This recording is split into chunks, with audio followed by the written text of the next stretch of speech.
Hello everyone, welcome back to the channel. देखिए, बहुत सारे स्टूडेंट जो तैयारी कर रहे थे एएलपी की, वो मायूस हो गए हैं, या और सारे लोग रेलवे में जो जॉब के लिए अपनी अच्छे से तैयारी कर रहे थे, वो इस खबर को पढ़ के मायूस हो गए हैं। तो देखिए, मैं आपको बता दूं, आपको मायूस नहीं होना है। अब आप एक अंदाज़ा लगाइए। पहले तो मैं आपको बता दूं, मेरी खुद वेटिंग क्लियर हुई है, जो कि 2 साल पहले ही क्लियर हो चुकी थी। अब वेटिंग में इतना कैंडिडेट नहीं बचा है। उसके बाद देखिए, आप अगर इसको आप पढ़ लिए होंगे और पढ़ सकते हैं, उससे पहले मेरी कुछ बातें आप सुन लीजिए। देखिए, जैसे कि कोई भी चीज़ आप लेने से पहले सबसे पहले अपने घर में देखते हैं कि वो हमारे पास पहले से मौजूद है तो नहीं है। तो होगी तो पहले आप उसका यूज करोगे, उसके बाद आप नहीं लेने जाओगे। तो देखिए, जीडीसी निकाल दिया, एएलपी की निकाल दी हर जॉन में वैकेंसी। उसके बाद में वेटिंग भी क्लियर कर रहे हैं। तो इसका संकेत आप नहीं समझ पा रहे हैं शायद, मैं बता दूं। और ये न्यूज़ में जो कटिंग देख ली है, इसके दृष्टिकोण से आप मत देखिए। आप सीधा सा अंदाजा लगाइए, नई भर्ती कैसे निकाल देगा जब तक वेटिंग क्लियर नहीं करेगा। 2018 की वैकेंसी आने से पहले 2014 की जो 4 साल की वेटिंग थी, उसको क्लियर किया गया था, क्योंकि ये करना होगा। वेटिंग क्यों रखा है उनको? जॉब देने के लिए ही वेटिंग रखा है। जब ज़रूरत पड़ेगी तो उनको लेगा। तो अब ज़रूरत पड़ी है उनकी, तो उनको ले लिया है। तो इसमें आप मायूस मत होइए, आराम से अपनी तैयारी करते रहिए। और आप, मैं खुद वेटिंग में था, मेरे जोन में अब 0% वेटिंग है, एक भी कैंडिडेट वेटिंग में नहीं है। साउथ ईस्टर्न रेलवे में बता दूं। और उसके बाद कई सारे जोनों में वेटिंग क्लियर हो रही है लगातार। प्रयागराज हुआ, दिल्ली डिवीज़न हुआ, अम्बाला डिवीज़न हुआ, बहुत सारी जगह में मेरे दोस्त हैं जहाँ से मुझे पता है।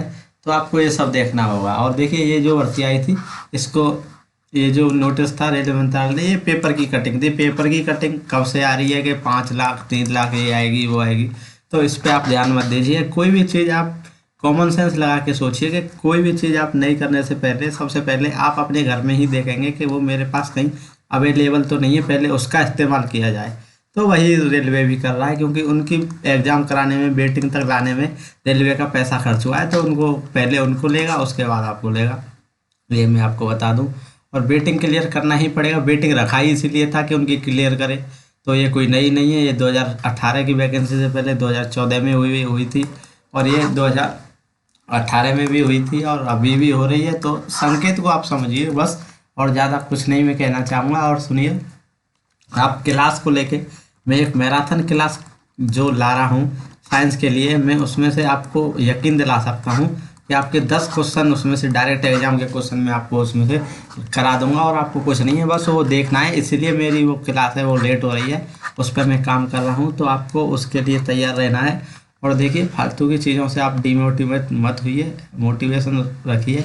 मेरे जोन में अभी कम से कम 600 वेटिंग वाले थे जो अभी जॉब कर रहे हैं। उनकी ट्रेनिंग भी कंप्लीट हो चुकी है। 1 साल पहले से ही वेटिंग क्लियर करना शुरू कर दिया था। 2 साल पहले ही मेरी खुद की वेटिंग थी जो क्लियर हुई थी 0.056 कुछ ऐसा नंबर से। तो अभी एक भी वेटिंग में नहीं है, कहीं भी नहीं है। ये एक प्रक्रिया है जो होती है हर वैकेंसी को करने से पहले। आप भी कुछ भी लेने जाओगे, उससे पहले अपनी पॉकेट में देखे हो मेरे पास है तो मैं क्यों नई चीज़ लूँ। तो वही हो रहा है, पहले वो लिया जाएगा, उनको क्लियर करने के बाद आगे का रास्ता साफ हो रहा है। ये आप ये समझ के रखिए और अच्छे से पढ़ते रहिए। और मैराथन आएगी, मैराथन को आप, मैं मेहनत कर रहा हूँ उस पर, आपका सपोर्ट चाहता हूँ उसमें मैं बहुत। तो वो सपोर्ट भी आप दीजिएगा और अच्छे से पढ़ते रहिए। और आज की वीडियो में बस इतना ही। और डीमोटिवेट मत होइए, अच्छे से तैयारी करते रहिए। थैंक यू, धन्यवाद, गॉड ब्लेस यू।